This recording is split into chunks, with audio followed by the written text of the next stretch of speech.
Hi, everyone, and welcome to the Proclaim Peace podcast, where we talk about how the principles of the restored gospel of Jesus Christ can help us be better peacemakers. I'm Patrick Mason. I'm here, as always, with my friend and fellow co-host, Jen Thomas. Jen, can you believe it? This is our 20th episode of Proclaim Peace. I actually cannot. That's a little bit stunning, and it's probably a little bit like a mission. It's every episode feels like, oh my gosh, this is so hard, and we've got to climb this hill. And then you look back and you think, oh my goodness, where's the time gone? It has just been a really remarkable experience. Yeah, absolutely. So thanks to all of you who have joined us on this journey, or maybe this is your first episode. We're really glad to have you, whether you're a long-time listener or a first-time listener. So we are making our way through the Book of Mormon, slowly but surely, and we have finally reached the latter portion of the Book of Alma, which people often refer to as the war chapters. These like 20 chapters of war. We knew that they were coming. Here they are. And just extensive descriptions of battles between the Nephites and Lamanites, but also these contain some of the most memorable characters in the Book of Mormon. I mean, Captain Moroni and Teancum and the stripling warriors. And so over the years, it's been interesting. I've heard these lessons in Sunday school a lot over the years and heard people talk about it. And sometimes I hear people talk about how this is their favorite part of the Book of Mormon. They can't wait to get to Captain Moroni, and that they love, they have posters on their wall of the stripling warriors. Other people I've talked to say that once they get to Alma 43, they sort of just like flip some pages and skip ahead to Helaman. Jen, what's your experience been like with these chapters? Well, can I be a little bit of a dork for a minute? I Yes. actually think that, can I tell you stuff about me that none of you really want to know? I think that probably there's a good relationship often to how you feel enthusiastically about the battles of the Book of Mormon and say how you feel about Marvel movies. The same kind of people sort of like both of those things. And here is why I cannot watch Marvel movies, because even if I know people aren't dying, I'm like, oh, that person's dead. And what I also do, which is really drives my husband and my sons crazy, is I'm like, okay, that is like $3 billion worth of infrastructure that just got destroyed in like that battle in that city. And who's going to put that back together? And how are we going to solve that? Who's going to pay for that? And how are we going to solve that problem? And as dorky as that is, I actually think it sort of tells us a little bit about one of the ways we probably should interrogate these chapters a little bit more, because while they are talking about war and while they are talking about battlefields and strategies and fortifications and what it means to fight a war, they don't maybe do well without us approaching them with new eyes. They don't do the work of asking us, what are the costs of that battles? What truly is happening? Who's going to pay for things on the back end, emotionally, socially, spiritually? And I think if we approach them as a Marvel movie, we lose not only some of the spiritual lessons they're trying to teach us, but they maybe prime us in the wrong ways. So I think that's one of the things that we can start to think about today, is how we approach those chapters in a way that make us aware of the infrastructure. Yeah, no, I love that perspective. And there is, I think sometimes when we read these chapters, we don't fully count the cost. And I've heard this attributed to Stalin. I don't know if he actually said this or not, but that one death is a tragedy, a million deaths is a statistic. Yeah. Right. And there's a sense, I mean, Mormon does recount the numbers of dead and the battles and all the things lost. But there is a way that kind of the human dimension of this can get lost. And at least in my experience, again, having sat through lots of lessons and read these chapters many times, I've typically heard these chapters talked in Latter-day Saint settings, at least, talked about in a couple of different ways. And the first, I think, is a pretty straightforward historical reading, right? This is just Mormon's account of a bunch of battles. And one of the ways that this is useful to us is that these chapters lay out maybe a set of principles about when it's appropriate to go to war. There are passages here about defending your family, your faith, your neighbors, your country, and also maybe how we should go about fighting a war. It talks about how Moroni did not delight in bloodshed and so forth. So I think one way is a pretty straightforward reading of something like a Latter-day Saint version of a just war theory that you might get in other traditions. So I think that's also the main way. Those have been also taught to me in my life. There's also a second interpretation that I've had shared with me, or that I've heard people express, that these chapters are meant to be sort of an allegory, a way that we can step above the fray and see what's happening as a battle between good and evil, right? And I understand why people do that. Most of us, hopefully, knock wood, are not and will never be soldiers on physical battlefields. And the Book of Mormon is supposed to be primarily a document, a narrative that will help us with our spiritual development, our spiritual journey, rather than our turning us into super soldiers, right? So if we view it that way, then these chapters can be a valuable lesson about how to fortify ourselves spiritually and defend ourselves against the onslaught of evil. Yeah, I think so. So I know lots of people have benefited deeply. I think I have at different times, especially at that more kind of allegorical reading of these chapters. And Scripture can be interpreted in lots of different ways. That's one of the things we've talked about over these past 20 episodes. And I'm excited to maybe think about Captain Moroni and these chapters in a little bit different way than we normally have. And I'm excited to introduce a guest who's going to help us think through it and help us read these chapters in a new light, or at least it's new to me. Our special guest today is Elray Henriksen. He comes to us all the way from Oslo, Norway, although actually today he's joining us from Logan, Utah, like just down the hall from me. He's currently a visiting scholar at Utah State University while he's working on his dissertation about the role that the Book of Mormon plays in American politics. It's really interesting work. Elray has served as a 70 in Community of Christ since 2018. And for those who may not know, Community of Christ is the second largest denomination in the historic Latter-day Saint restoration tradition. Elray led the European Peace and Justice team of Community of Christ for several years, helping draft a resolution on nonviolence that was passed at the World Conference of Community of Christ in 2019. And this work has led to more education on violence throughout the Community of Christ, and also a decision to draft a new nonviolence statement that will be considered at the upcoming World Conference in 2025 in their headquarters in Independence, Missouri. I've known Elray for many years. We've had lots of conversations around peace and nonviolence. I have benefited greatly from his wisdom, his study, his commitment to peace as a follower of Jesus. And so I'm excited to learn from him today. All right, well, Elray, welcome to the Proclaim Peace podcast. Thank you, Patrick. It's great to be here. Thanks. Hey, well, we always ask our guests to start by answering this one question, the deceptively simple question. How do you define peace? So I got this question last night. So I kind of have been lying in bed thinking about how would I define peace, and my go-to would be a Johan Galtongian kind of approach first, which is, there's a triangle, and on each side of the triangle there are ways by which peace can be addressed. So, for example, the ABC triangle is kind of the way he's kind of gone with it, and he talks and he says, that you have the attitudes, the behaviors, and the conditions or the contradictions, depending on what is there. So, and this is a dynamic triangle. It's not static. It's just how, do you have peaceful attitudes? Do you have peaceful behaviors? And do you have peaceful conditions? So I find that very, I did find that very attractive as a definition at the time when I first learned about it, and it reminded me of the Book of Mormon.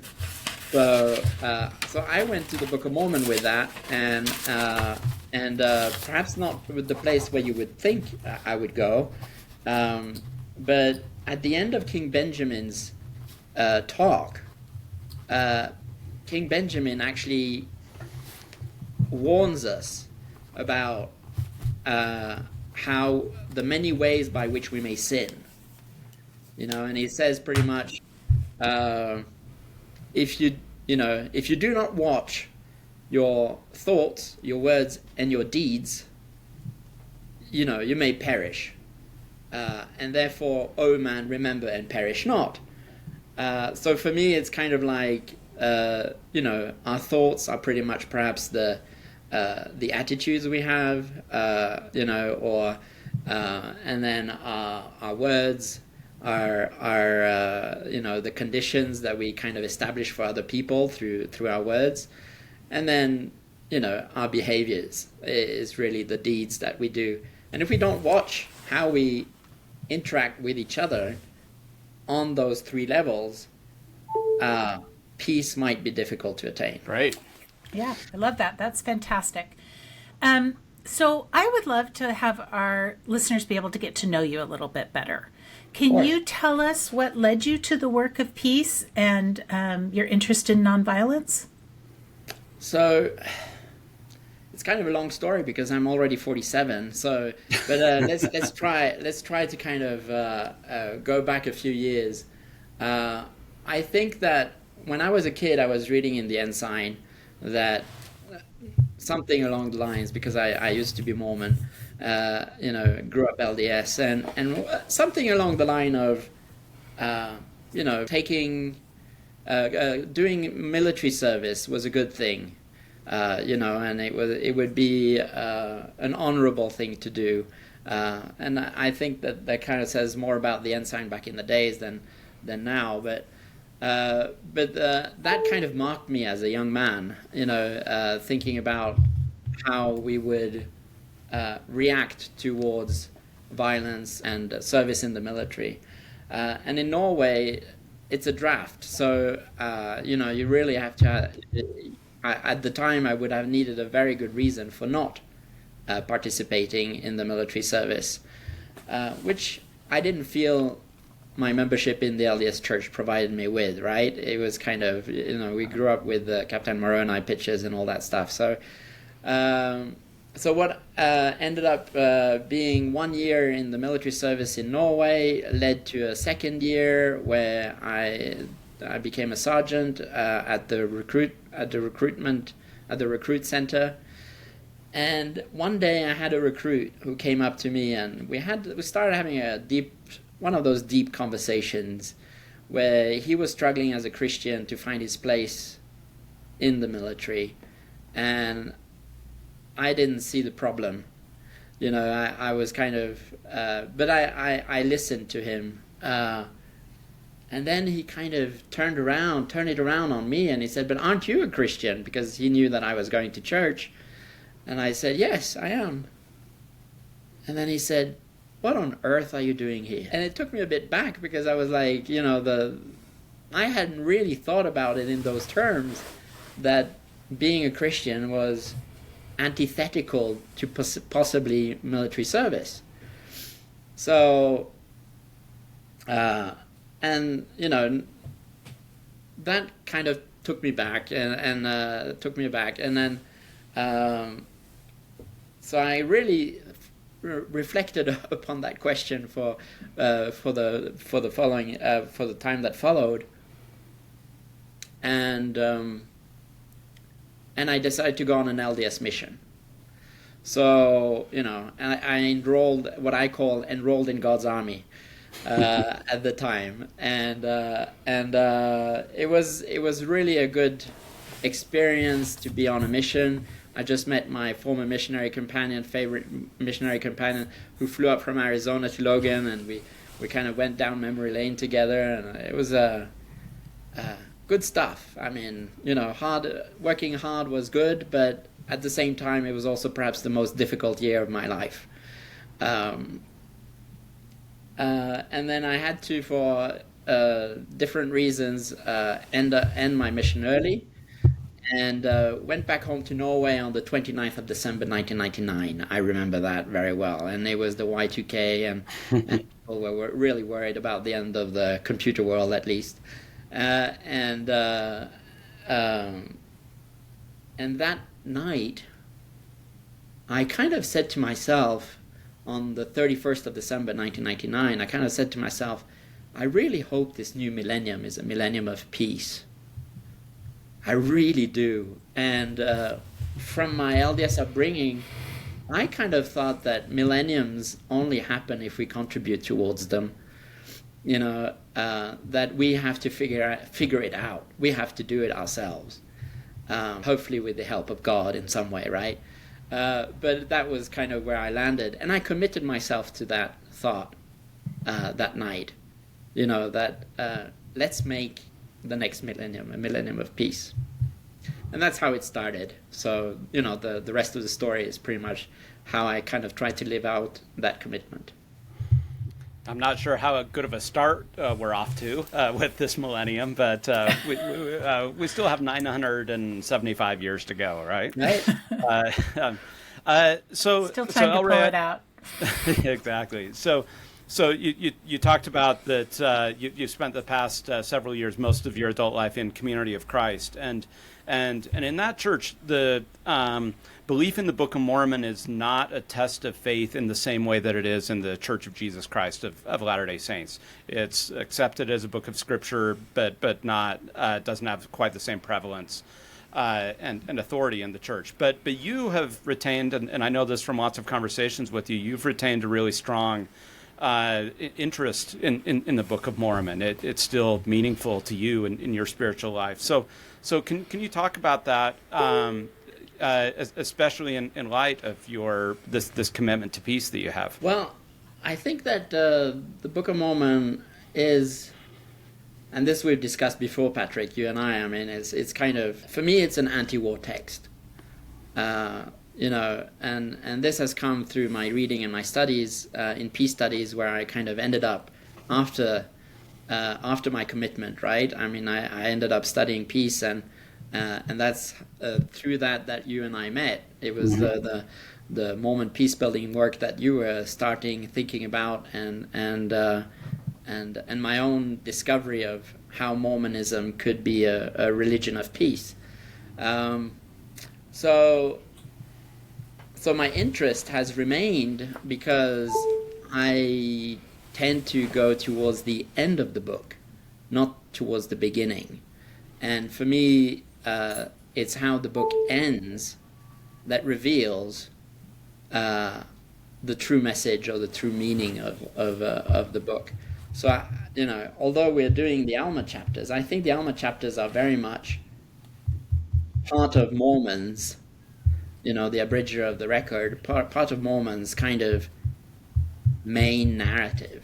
This is actually where he would go to in terms of trying to find out how to live a life as a military leader, and how to, in the midst of the darkness that he experiences, and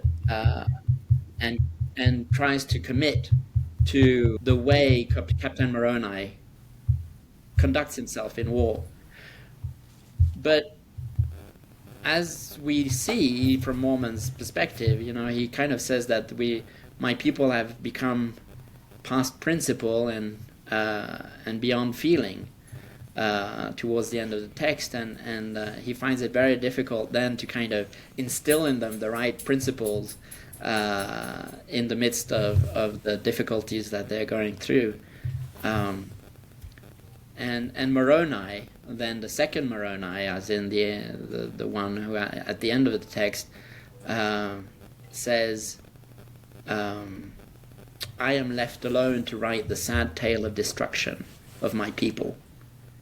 So, it takes us pretty much to reading the passages that we're reading about now in the light of those comments, that we may be wiser than what they have been, right?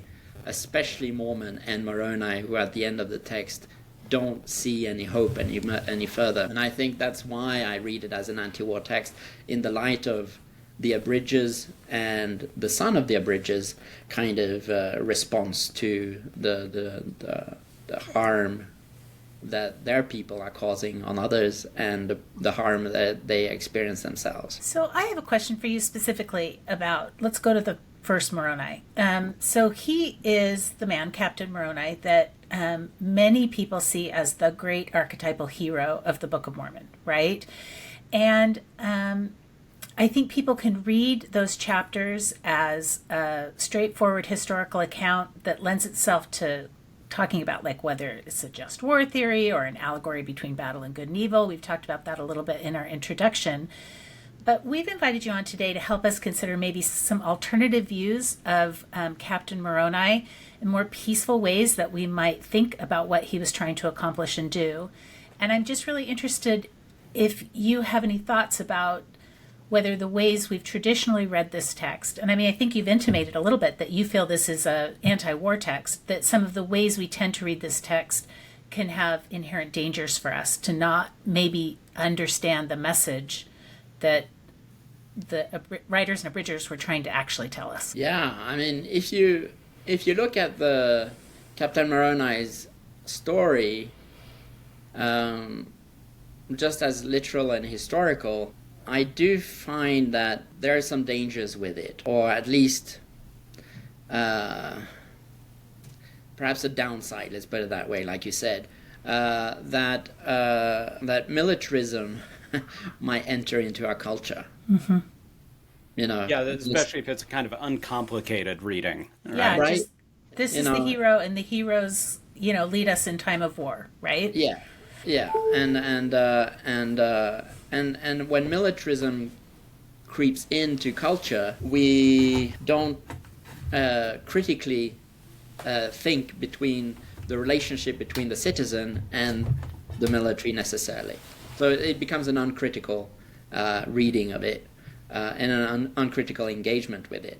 You know, I mean, the military needs to be democratically, accountable.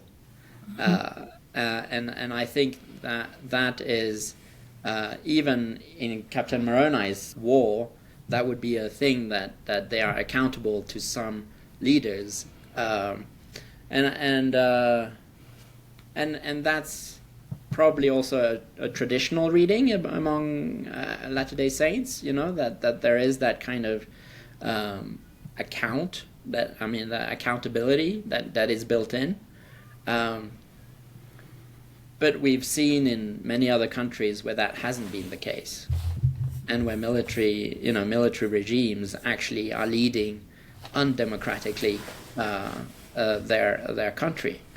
So that's one of the dangers I see with the Book of Mormon being read historically or literally and interpreted that way. That we kind of just have an uncritical view of that.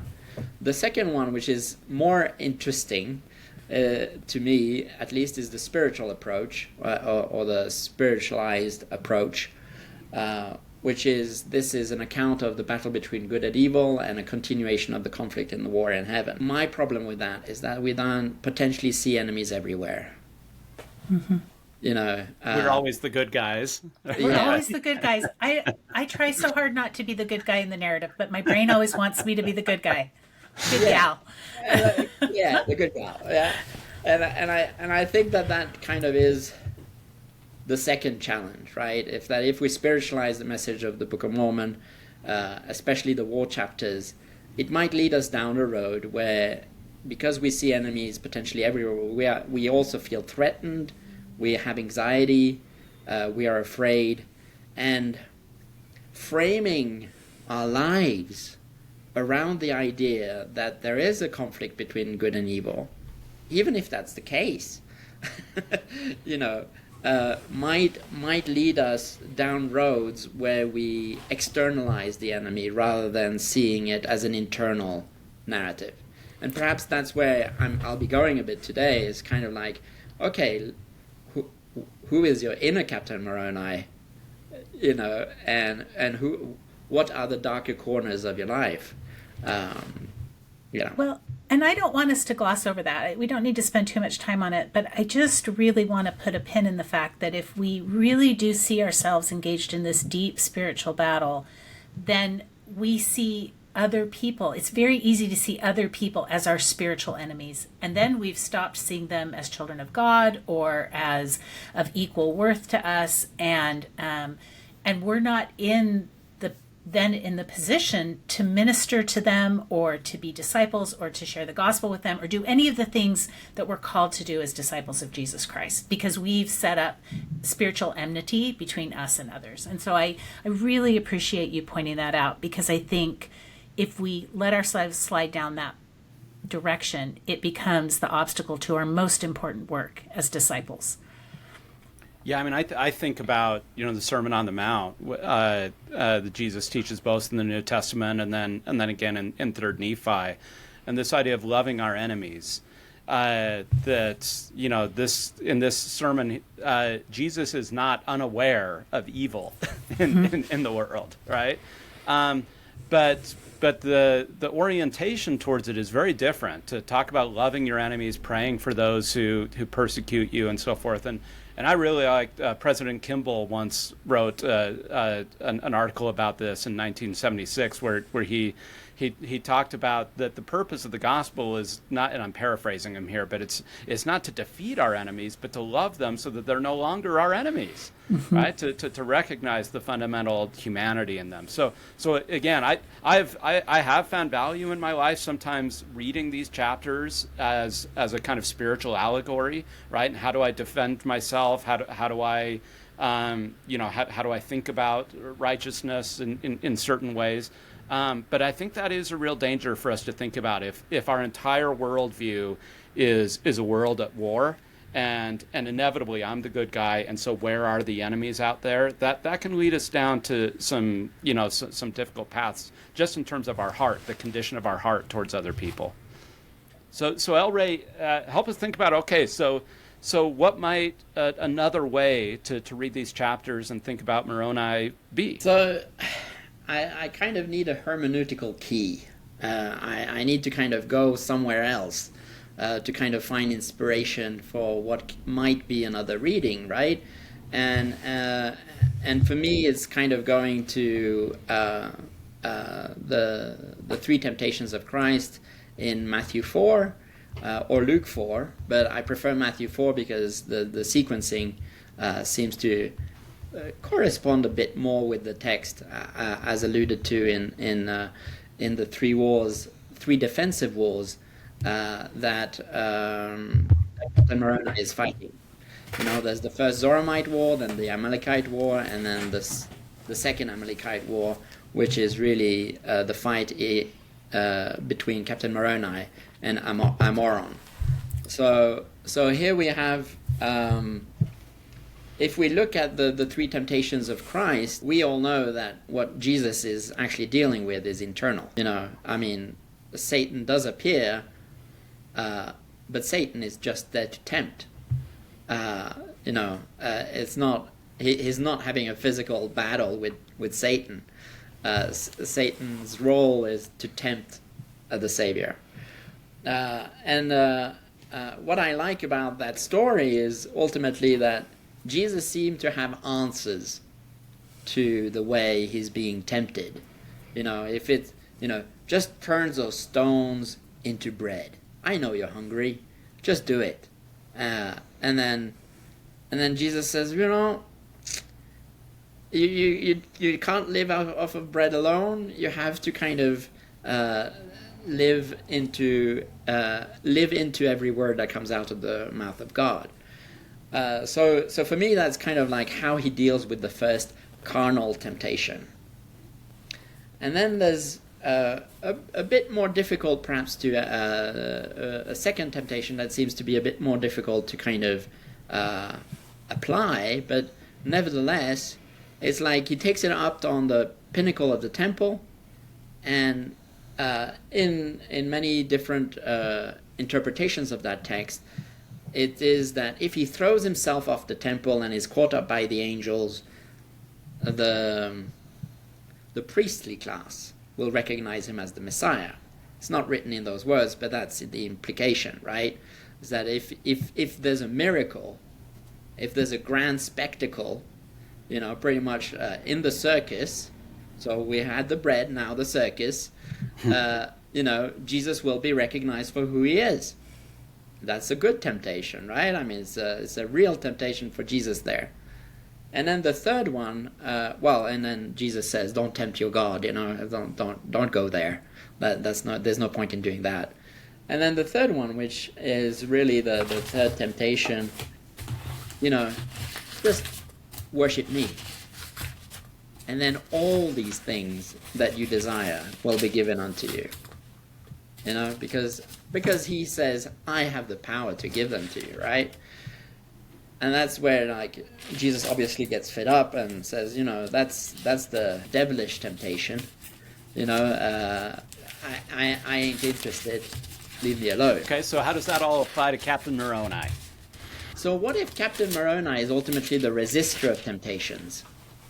And that the three wicked leaders are ultimately just personification of the temptations that Captain Moroni might actually resist. These are defensive wars ultimately. It's not, Captain Moroni is not going out and to take them out. He's kind of saying, no, we have to build breastplates, and protect ourselves physically, while against the weapons of the Lamanites. Zerahemnah seems to be kind of very set on the idea of taking over power between these two. So it's always about power and greed, really. I mean, these are the things that we know the three wicked leaders are after, which is also what Jesus, in his own way, was looking potentially into, but finding alternative ways, non-violent ways, I would say, to respond to that, and coming out with a mission statement that is very much about liberation.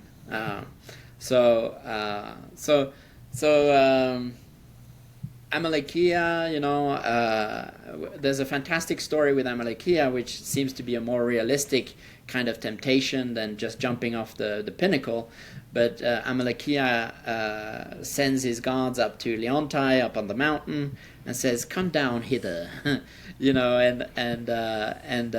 we will make friends, and Leontai keeps on saying no until the fourth time, and then he they're gonna meet halfway, and Leontai then is poisoned by the guards, and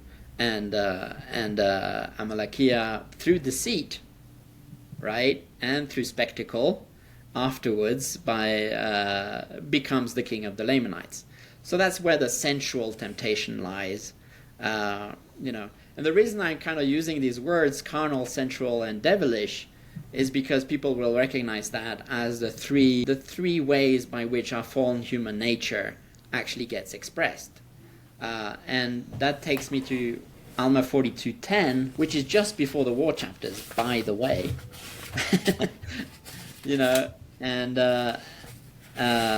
And this is where Alma is talking to his son Carianton, and explaining him how it was expedient that mankind should be reclaimed from this spiritual death, a spiritual death as well as a temporal. So this is kind of where he talks about the fall beforehand, and should the soul never die, we would die in our sins, right? I mean, that's the whole point. So we would have a temporal and spiritual death, and they would have become, if they had died in their sins, they would have become carnal, sensual, and devilish, and by nature. But this probationary state became a state for them to prepare. It became a preparatory state. And that's when we can, we would go with spiritualizing the message of the wars, right? There's a battle between good and evil. But what is that evil? And this is my I would say, my criticism of spiritualizing it, is that we don't see necessarily then the allegories and how they link to the carnal, the sensual, and the devilish parts of our human nature, and how these can be overcome. So one of the things that's always intrigued me about the temptation of Christ, right? And I've come to think about it is just this sense that he is being pushed to his limits in certain areas. And it's become really important to me personally as sort of at the beginning of his mission, it's almost like he experienced a Proto Gethsemane or a Proto Atonement where he felt the full weight of these temptations that as human beings we feel in the world, right? These are the things that we're going to be exposed to: hunger, a desire, to control and have power and to, have money and all of these things. And and we can rest assured knowing that he felt those things and then gives us a pathway to withstand them. And to me, that's kind of important, because if you look at the narrative of Christ's life, it would be very easy without that temptation to say, well, he never felt the same kind of temptations that I did because he was Christ. He never worried about being hungry. He never worried about, his position in society. And we actually know that, in fact, that's not true. At the very beginning, he feels those things fully for us, and we can trust that he understands both how we feel faced with those things and then how he gives us really beautiful roadmaps about how we should respond. And the reason I bring that up is because I really like this idea that you've introduced of us being able to look at Moroni as being someone who felt some of these tensions, and then we can see how he responds. So it's not, then we're not seeing him as just this purely military leader and as this person who just was great and glorious and good because he went out and trounced his enemies, but that he was a person that was great and glorious and good because he was met with some of these similar temptations that we might feel. And in some cases, we get a sense of seeing how those played out, right? Sometimes not great because he wasn't Christ, right? So sometimes there wasn't like a perfect response to that, and we get the chance to see that. So, there's please. Can I just jump in? I mean, yeah, I really like that. And I think where this reading is so useful to me, Elray, is the sense of it's not externalizing these enemies, but it's actually the Zarahemna inside me. It's the Amalekite inside me, right? And that's my Captain Moroni is how to. I mean, for Muslims, they talk about the greater jihad is actually jihad means struggle. It's the struggle inside yourself. Right, it's the struggle to tamp down these temptations and to submit to God. So I like this reading of Captain Moroni a lot because I can think about the Zarahemna in my life. I can think about these temptations. I can think about how I'm tempted to power, to fame, to glory, to carnal, sensual, and devilish. These are all inside of me, and it also, I like that, because we like Captain Moroni because he does all of this on behalf of faith and family and country and so forth. Like, I will be of greater service to my family, right? If I have, if not defeated, at least, quelled these temptations inside me. I will be a more faithful person if I work on these temptations inside of me. I think I'll be a better citizen. I'll be of more service to my country if I am not seeking power and glory and all of those kinds of things. So I really like this reading. I think it's a useful way to look at it. And I think the temptation flips that, because what Satan often says to us is, oh, you will be of great use to your family and to your country if you have power, if you have authority, if you have done what you need to do to get yourself in a position where you're not ever hungry. Like, then and only then are you in a position to be of service. And I think we can read really beautifully through this that is not what made Moroni of service. His power and authority wasn't what made him of service. Right? So I went to Hebrews 2 with this one, right? Verse 10 and verse 18, here we're talking about Jesus both as a high priest, and it says, "For it became him for whom are all things, and by whom are all things, in bringing many sons unto glory, to make the captain of their salvation perfect through sufferings." Right? So who is the true captain of our salvation? Well, it's Jesus Christ. And then in verse 18, "For in that he himself has suffered being tempted," like you said, "he is able to succor them that are tempted." So there is a clear link between the captain of our salvation in Hebrews and the life of temptation we have to deal with here on Earth. Yeah. And my So guess when we is say- that's also the source of some of Moroni's impatience, because once he's gone through those fires and he has met those temptations, sometimes at great cost, and he sees what he's trying to fight for his people, it just is really frustrating to him if he thinks there are moments when other people, I think that's human nature, have maybe not met those temptations to the same, like he wishes they'd succeeded as well as he has. And I think the story of Pahoran is one of those, right? Okay, so I think one of the reasons that we admire Captain Moroni so much is because of what the Prophet Mormon said about him specifically. There's that famous passage in Alma 48 that just lingers in our ears. If all men had been and were and ever would be like unto Moroni, behold, the very powers of hell would have been shaken forever.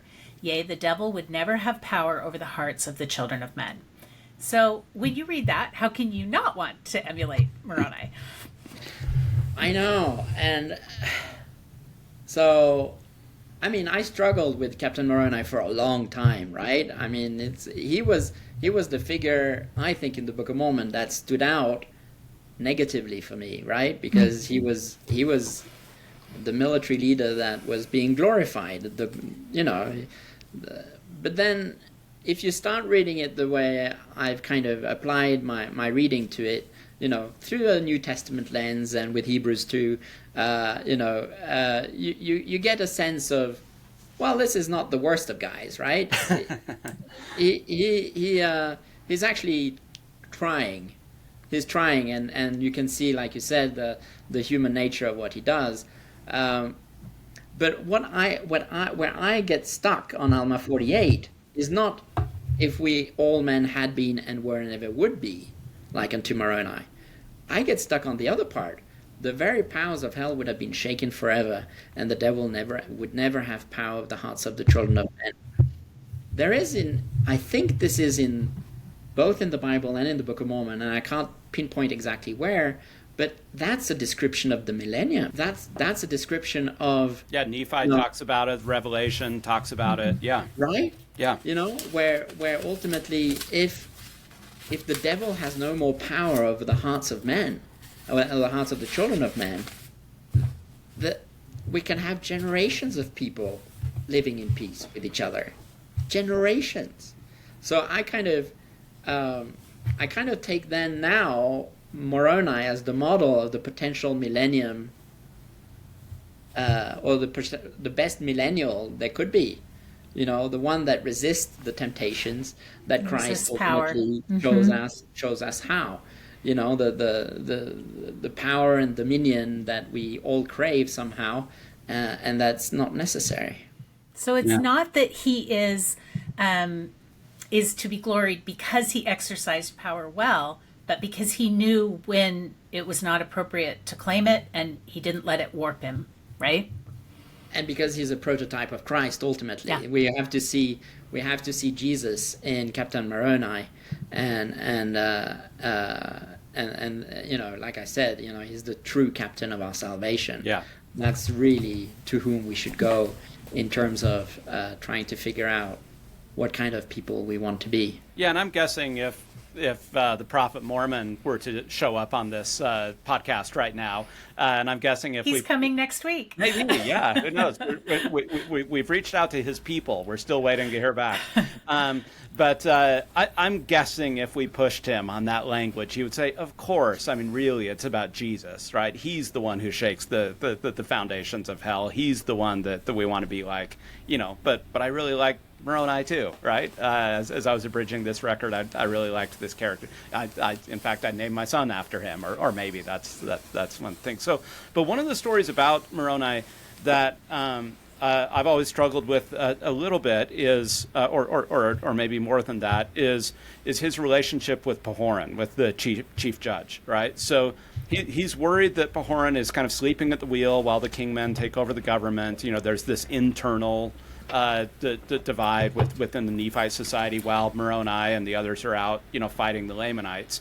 And so he dashes off this angry letter in that we have in chapter 60. And now as readers, we actually have perspective that Moroni doesn't have. We know that his accusations are not well-founded. We know that he doesn't have all the facts, right? And so he's Ted Lasso always says, be curious rather than having judgment, right? So Moroni is leading with judgment rather than curiosity. He accuses Pahoran of being a traitor, makes all kinds of threats against him, uses the language of cleansing the inner vessel, right? I need to come and cleanse the inner vessel. So Elray, how do you make sense of that story? So, I mean, for me, it's like Jesus continuously asks a question in the New Testament. What is the kingdom of God like? And then he provides parables.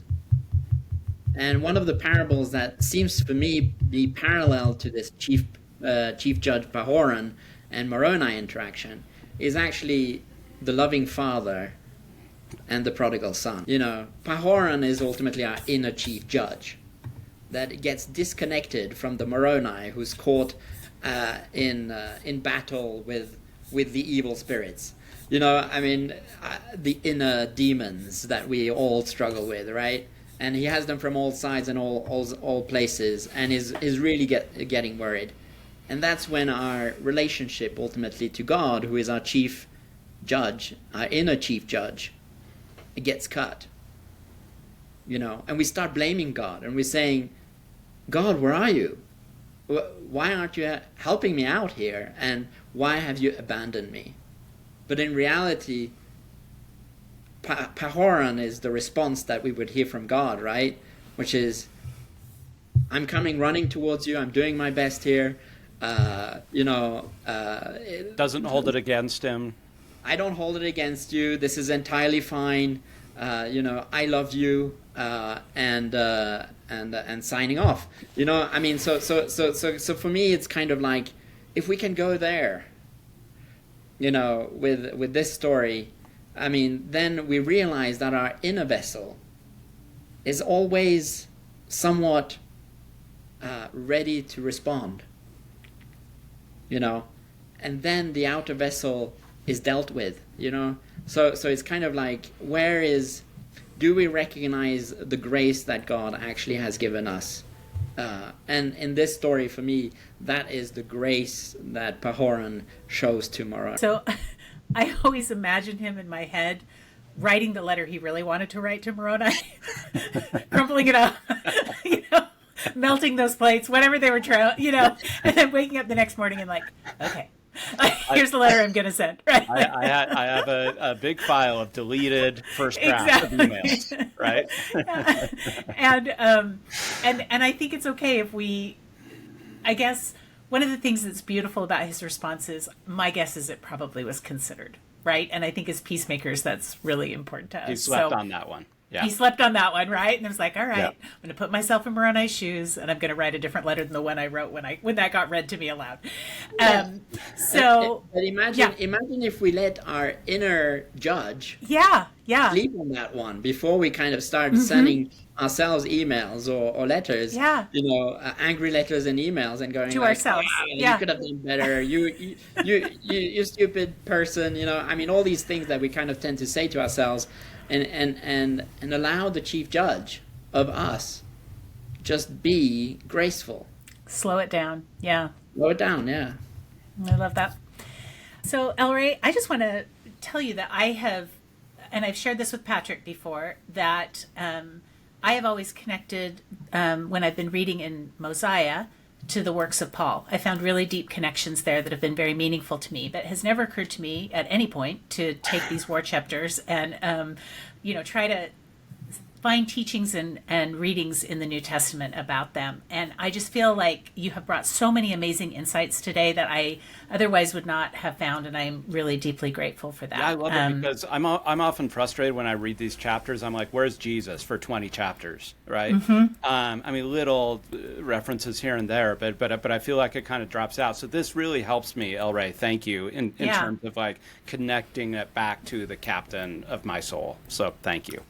Yeah, it has really been wonderful. And I think I'm going to try to work harder to do that in other places where, like Patrick said, maybe Jesus isn't overt, but how can I find him connected to other scriptures? So before we sign off, we always close by asking our guests the second hard question, which is, where do you find peace?